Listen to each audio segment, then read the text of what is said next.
We're hearing more tonight from Joplin city leaders about a decision to allow the city's mask mandate to expire. The city of Parsons, Kansas votes to extend their mask mandate yet again. I'm Zach Dodge with Why, coming up. The 4 states' most watched news starts now. Joplin's mayor shares more about why the city is allowing the mask mandate to expire. This is KOAM News at 6. Yesterday, the city announced that the mask mandate that had been in place since November would expire on Sunday at midnight. The city did not discuss the ordinance at a public meeting, instead letting it expire at the date it was originally set to. Mayor Ryan Stanley says he asked members of council if they would want to hold a meeting, but there wasn't enough interest. Officials are citing a decreasing number of cases as a reason to let it expire. I would be hesitant to lift it if I thought the risk level was elevated, but we're watching the risk level severely dissipate, not just here, but everywhere. And so I do feel like we're at a point where we can kind of step forward with opening things up a little bit more. Mayor Stanley says the city council plans to discuss other COVID-19 restrictions like the limits on outdoor gatherings during the city council meeting Monday night. Meanwhile, across the state line in southeast Kansas, the city there has voted to do the opposite with its mask mandate. KOAM's Zach Dodge has the latest. Gloria Cunningham Talbot and Wendy Bush may be sisters, but that doesn't mean they share the same beliefs. Does it make things interesting on occasion, though? On occasion. Talbot owns Gold and Silver Exchange in Parsons, and Bush works with her every day. Since July of last year, that's included wearing masks all day, something they have differing opinions on. I feel like it should be a personal choice. I did have COVID in October, but I was fortunate not to have one of the severe cases. I don't want to be responsible for giving it to someone. And now the city has decided to extend the mandate. Thursday night, the city commission voted to extend it for the third time into May. They were one of the first ones to pass it. They always are taking the safety of the citizens in consideration when they make these decisions. Public Information Officer Jim Zaleski says the number of cases in the community are going down.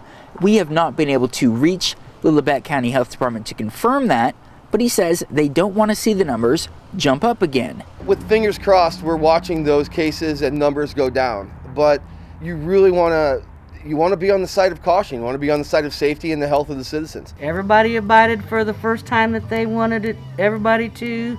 We all listened to what they had to say. After that, I feel like it should be a personal choice. I personally will wear it. It is still mandated in our city, so, we should keep doing it. In Parsons, Zach Dodge, KOAM News. The mask mandate in Parsons has been extended to May 17th unless commissioners decide to extend or end it before then. As Oklahoma moves into the next tier of its vaccinating process, vaccinating residents, some in previous tiers have yet to be vaccinated and may have to travel to other cities for available appointments. Now, we spoke with someone from the Oklahoma State Health Department on why this is happening. The state has determined to move on into the next phase to open that up to the next category. And so there will still be people that are needing vaccines, and so those individuals in those other areas that maybe meet that first phase requirement that haven't gotten their vaccine yet are going to travel to other places. He says we're seeing people all the way from Tulsa at their clinic in Miami today for this very reason. And that brings us to tonight's KOAM News Now municipal question. What's been your experience getting an appointment for a vaccine? Your options are: it was easy, it was frustrating, or you haven't been able to get a vaccine appointment. You can participate in the poll at KOAMnewsnow.com/vote or through the KOAM News Now mobile app. Results are updated live. We're going to check it on the results final at the end of this newscast. The Joplin Health Department is reporting another COVID-19 death. They say the patient was a 42-year-old man. The latest death brings the county's total to 124. The Crawford County, Kansas Health Department is reporting 3 more COVID-19 deaths. That county's total now sits at 80. The federal government is giving an area medical center millions of dollars in a grant. The U.S. Department of Commerce is giving the Neosho Memorial Regional Medical Center in Chinook, Kansas, $2.6 million in a CARES Act grant. That grant is going to be used to establish the Southeast Kansas Impact Center for Wellness, Education, and Business. Officials expect the new center to create 256 new jobs and generate $45 million in private investments. All right, Doug Kennedy joins us now with the first look at the forecast. TGIF, right, man? Yeah, I mean, thankfully it is Friday. A little chilly out there, kind of gloomy for us, but as we head into the weekend, things are going to actually look up quite a bit. We do have a lot of clouds, could get a little bit of drizzle, maybe a random shower or a few sprinkles for us tonight. Not much underneath those clouds, but again, don't be surprised if you see a few drops out there. Most of the moisture is off to our south and to our east as this wave is continuing to work through. And another one building back toward the west. The northern parts of the Rockies, that will start to affect us tomorrow night, and then heading into Sunday as it kind of spins out across the Central Plains. Currently outside, most of us low to mid 40s. We still have this light south wind that has been kicking in at about 5 to 10 miles per hour. So through the evening hours, we cool down. I do think we're going to see some fog, so watch out for that if you're going to be on the roadways. We're going to look at our next storm systems here in just a bit. All right, Doug, thank you.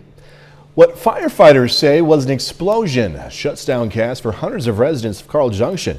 Southern Star Central Gas Pipeline says 800 customers are without natural gas service tonight. The company says that an employee was injured during a, quote, pipeline inspection process. The city has set up warming center at the community center and over at the police department. The community center does close at 10, however, the police department is open all night. Still ahead, a Joplin gym is doing some heavy lifting, carrying on the legacy of a Joplin teen who died in a 2018 car crash. And a Kansas community is now in the center of the fight against COVID-19. The legacy of a Joplin teenager killed in a car crash is carried on by his gym through the organization he helped create. Jackson Burge passed away in a 2018 car crash at the age of 16. He was the inspiration behind the Bill and Virginia Leffen Center for Autism. His parents pushed for its creation after moving to Ohio to seek out similar services. He was also a client at Honey Badger Gym in Joplin. The gym helped him get in shape physically, but also provided tools to help him practice social skills. Well, the gym recently created hoodies to honor Jackson on the anniversary of his passing. The sale of those hoodies generated a more than $9,000 donation for the Leffen Center. He's made us proud every day and will continue to make us proud, and we'll do our best to honor him every day that we're left here on this earth. The money raised will help fund programs and scholarships for the Leffen Center daycare. Well, the race to get more vaccines into arms grows. Pfizer says it's working to double the weekly amount of COVID-19 vaccines for the United States. 3 of its plants in the United States are responsible for the vaccines production. And now the company says it's expanding its manufacturing to a plant in Kansas. Grant DeMars explains how the plant is going to help.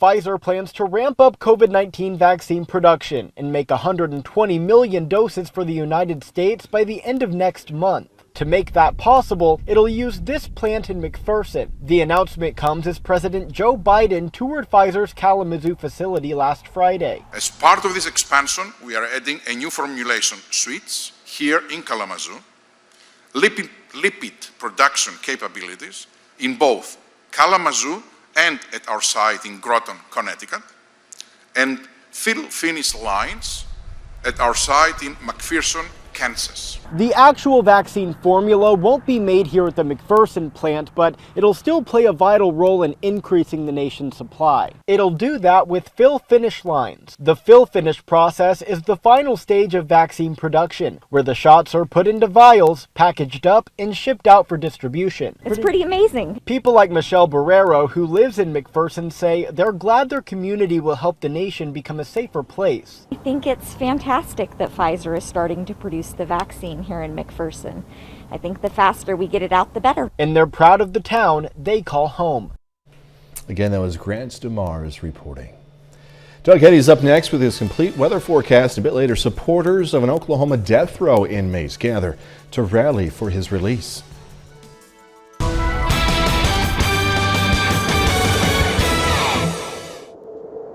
Well, it definitely turned out to be a gloomy Friday for us today, but it is Friday, so that's always the good news. And our weather really looks up as we head into the next day or so, as our temperature is going to start to warm up. February's almost done. We're going to roll into March, of course, the beginning of next week. So if we look back at February, week 1, pretty warm. Week 2 and 3 were awful. But this past week has been pretty good. We hit 73 on Tuesday. It has been cooling down a bit over the past couple days, but still, overall, it's been a pretty good week. Looking outside right now, we are socked in with the clouds currently sitting at 45. South winds at about 5 to 10. Humidity is at 82%. Temperatures, most of us low to mid 40s. We had an easterly wind that kind of cranked around toward the south throughout the daytime hours for us today, but the winds are staying fairly light, and that's what we're going to see tonight. And that's why, with some moisture out there and the winds fairly light, I think we're going to get some patchy fog, especially after midnight. So if you are going to be out on the roadways, make sure you are careful of that, as temperatures will drop back mid to upper 30s, and we're going to have some fog. We do have the clouds across the region. We have a wave which has been passing to our south. You can see underneath the clouds, not much going on. I wouldn't be surprised if you get a random sprinkle, a little bit of drizzle, maybe a random shower as we go through the evening hours. But in general, I think it looks okay. Now, as we look to the south, you can see this wave shifting through out toward the west. Here's our next storm system. It's another fast-moving, weak wave, which will start to affect us tomorrow night. So you can see the energy on top of us now, the energy pulling into the Pacific Northwest. So we're going to continue to get a series of these weak little systems. For us tonight, again, random sprinkle or shower. Clouds will start to break up late tonight, and then we get the fog, which builds in. Watch the fog burn off during the morning hours. We go to partly sunny skies. We start to warm up. Southerly winds increasing as we go through the day. 39 to start, 61 by noon.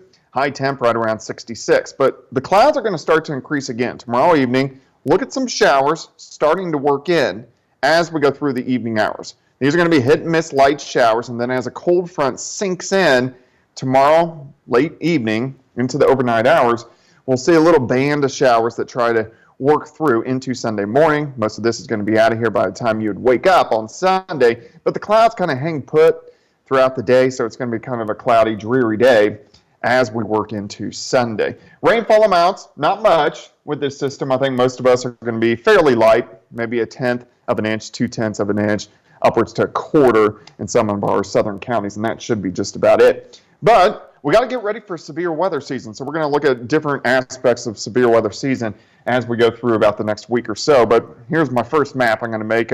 This is the greatest threat for severe weather, meaning events through the spring season. I kind of have us in that moderate to high threat range. It's a little unusual this year, our weather pattern. It's shifted off toward the east a little bit, but we have a potential to get some pretty big events as we go into April and May.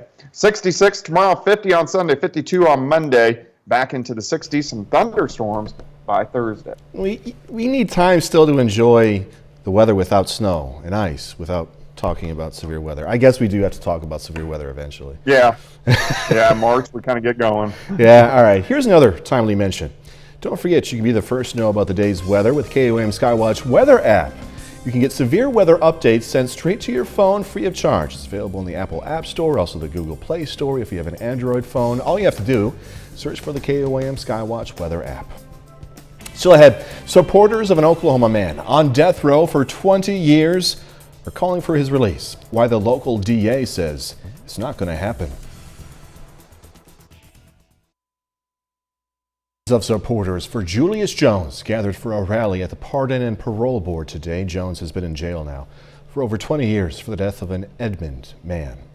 Angelicia Bruton attended the rally today, and she has more on what supporters are hoping for. Millions of supporters are fighting for Julius Jones, a convicted death row inmate. Today, folks marched all the way to the Pardon and Parole office for his freedom. Julius Jones was convicted in 1999 for killing an Edmond man. But over 20 years later, faith leaders in the community still, after 20 years, still seeking justice for this young man. And we believe that injustice has been inflicted upon him. Because of that, these 20 years, some of us and some of you have continued to stand, and we're still standing. And Jones's family are fighting to prove he is innocent of this crime. It just feels amazing. It feels like just like God shining a light on his case, because for 20 years he hadn't had this much publicity, hadn't had this much support. So it's just been a blessing. Jones says she's gone too long without her brother. Today, her, along with dozens of supporters, marched to the Pardon and Parole office with a petition with over 6 million signatures to commute his sentence. We don't need a law degree to see that what has happened to Julius Jones is far from justice. We don't need anything but 2 good eyes, 2 good ears, and a heart to see that what has happened to this man should not have ever happened. The district attorney disagrees. DA David Prater says in a statement to News 9, the state of Oklahoma will be presenting direct evidence already in the record, refuting any claims of innocence being advanced by the convicted killer, his counsel, or his supporters. The presentation of the evidence will be in the appropriate legal forum and not in the media. We do this to honor Mr. Paul Howell and his family. Supporters closed out the rally with a prayer. They say God's timing is everything in this matter. The Pardon and Parole Board expects the first stage to start on March 8th. Again, that was Angelicia Burton reporting. Final check on weather next. Local veteran Corporal Thomas Corwin, the Erie, Kansas native, joined the United States Marine back in 2004. He fought in the Iraq War, and we are proud to salute Corporal Thomas Corwin. He's tonight's 4-state hero. If you'd like to nominate your own 4-state hero or look at many of our 4-state heroes in our database, please log on to our website, KOAMNewsNow.com. Well, the contributions of NASA's first African-American female engineer will be hidden no more. The name of Mary Jackson, one of the inspirations for the book Hidden Figures, now officially adorns the space agency's headquarters in Washington. Members of her family attended the building's renaming ceremony along with the acting NASA administrator. Jackson played a key role in the early days of NASA, doing the complex calculations that made space travel possible. In 2019, she was posthumously awarded the Congressional Gold Medal, the nation's highest civilian honor. Jackson died at age 83 back in 2005. Kansas City-born actress and singer Janelle Monáe portrayed Mary Jackson in the 2016 Hidden Figures film. Well-deserved honor right there. Let's take one final look at tonight's KOAM News Now Instant Poll. We're asking, what's been your experience getting an appointment for a vaccine? Your options are, it was easy, it was frustrating, or you haven't been able to get a vaccine appointment. 48% of you say it was easy, 15% was frustrating, and 37% of you say I was unable to get an appointment. The poll is now closed. Big thank you to everyone for participating. All right, tonight on KOAM News at 9 on Fox 14 on our sister station, scheduling a COVID-19 vaccine seems to be a challenge for many 4-staters, and officials say it's because of people traveling from outside the 4 states. We're going to hear more about this. Plus, going to take a look at an intelligence report on Jamal Khashoggi's murder and a move in Congress to declassify Jimmy Hoffa FBI files. That and much more coming away tonight. KOAM News at 9 on Fox 14 on our sister station. Doug Heddy with a final look at the forecast. Looks like a beautiful weekend, really. Yeah, it looks pretty good. It's going to be warmer tomorrow. We're going to get some sunshine, especially during the morning hours after some fog burns off. We are going to get some clouds in the afternoon, but we should go into the mid-60s for highs, which, hey, we'll definitely take. And then some showers roll back in tomorrow night and into Sunday. All right, stay up to date on the latest news, weather, and sports. Download the KOAM News app. It's available free of charge in the Apple App Store and Google Play Store. Just search for KOAM News app. Thanks so much for joining us. Have a great rest of the evening. We'll see you right back here at 10.